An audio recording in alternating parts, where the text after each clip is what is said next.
So there we have it. The first half of the 2025 summer transfer window has slammed shut. And Man City have signed Reinders from AC Milan, Ryan Aït-Nouri from Wolves, Ryan Searchy from Lyon, and Bettinelli to replace Scott Carson as a third choice goalkeeper.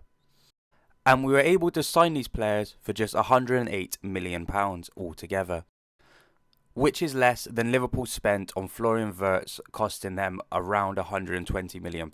And yes, I know, we all would have wanted Wirtz to come, and it was very disappointing that we weren't able to get our hands on Florian Wirtz, and it was Liverpool that got his signature instead. And there's no denying that Florian Wirtz would have done excellent things at Manchester City, but you have to look at it like this, right? You need to look at the state our squad's in, right? We were in desperate need of a rebuild. Our squad was worn out, right? The team that we had last season had done all they could for the club, and a lot of the players needed to move on, right? And we had glaring holes in our squad: left back, right back, at least two midfield positions, right?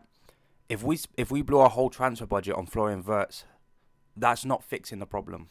It's really not.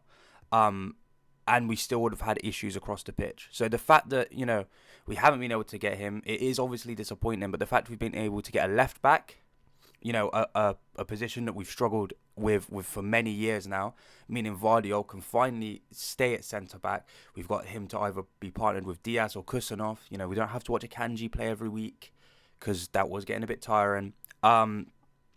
We've been able to get in an 8, meaning Gundogan doesn't have to play game after game after game, because we've seen that his body just can't handle it anymore. Gundogan is still good in very short glimpses, but he can't keep playing 90 minutes after 90 minutes, because it's kind of tarnishing his legacy at this point.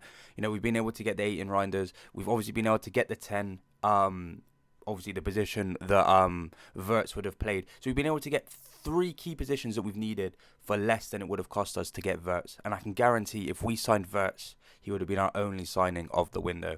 So, you've just got to look at the grand scheme of things, right? Yes, we would have all loved to see Wirtz at City, but if we can now go ahead and buy a right back, and I'm seeing apparently we're still on to get Livramento in the second half of the window, it's a 10 out of 10 window and we can't complain.